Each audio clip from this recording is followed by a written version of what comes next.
Assalamu alaikum. Good afternoon, ladies and gentlemen. A man entered a barber's shop. The barber was very busy. He had many customers at that time. The man peacefully sat on one side of the shop on a chair and waited for the barber. The barber was very skillful.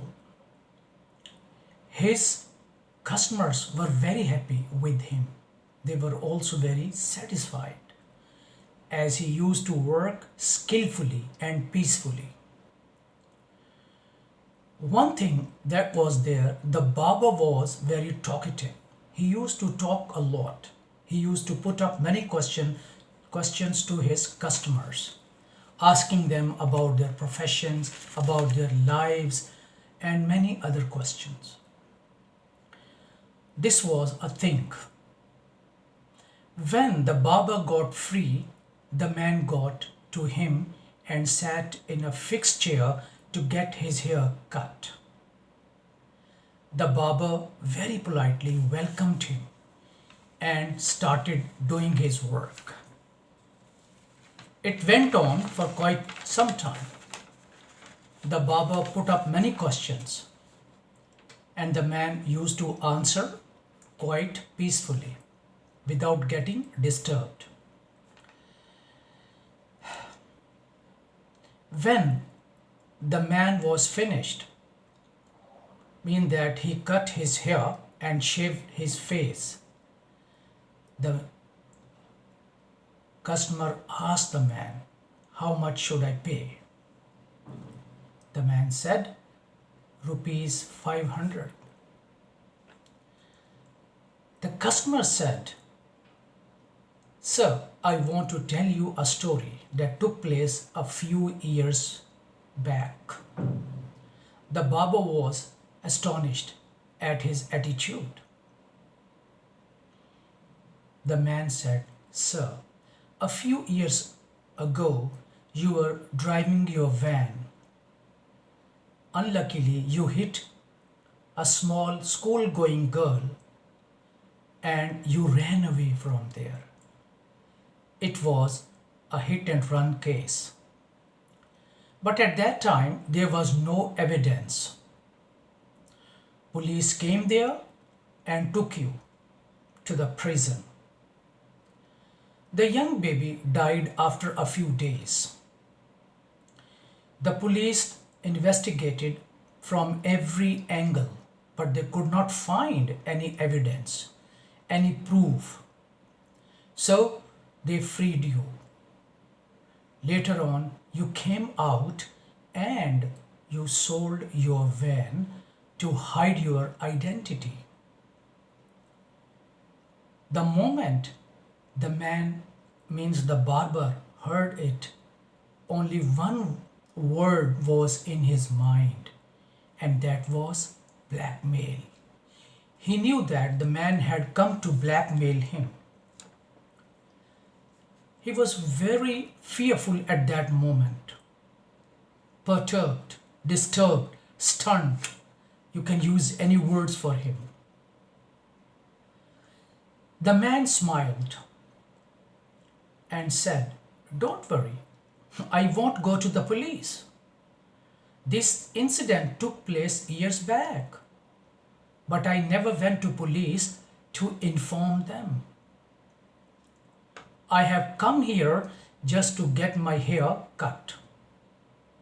Later on, the man took out a small piece of paper on which it was written, "Rupees 5,000." The man was very much perplexed at that moment. He thought of the money that was in his account, almost 300,000 rupees. And he was imagining that this whole money would soon go into the pocket of this blackmailer.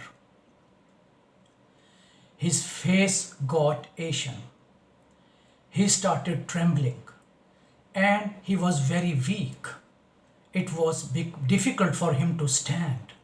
So what he did, he suddenly composed himself, controlled himself, and paid him that 5,000 rupees, which was his requirement.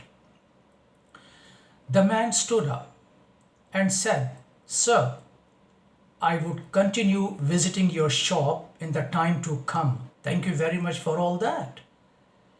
The man went away. This was a stunning thing for the barber.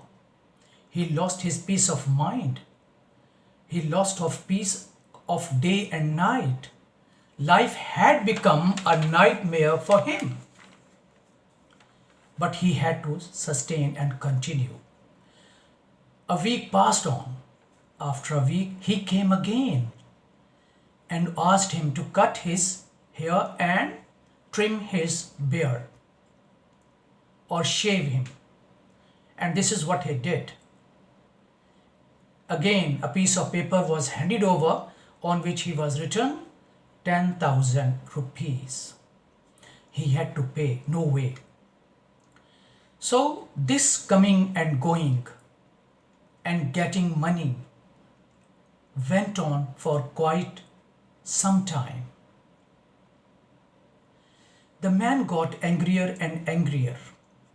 He did not feel well. When the man came, he was very angry because the man provoked him by increasing the amount time and again. This was painful for this barber. He was deciding that someday he would kill him. But somehow he couldn't do until one day when the man came, sat over in the chair. The man took out his sharp razor. He started cutting his hair, and then suddenly he took the razor to his throat and slit it. The blood starting oozing. Blood was everywhere, here and there. Though the man was fearful, yet he composed. But suddenly one strange thing happened. The man said, "Oh, my friend, don't worry.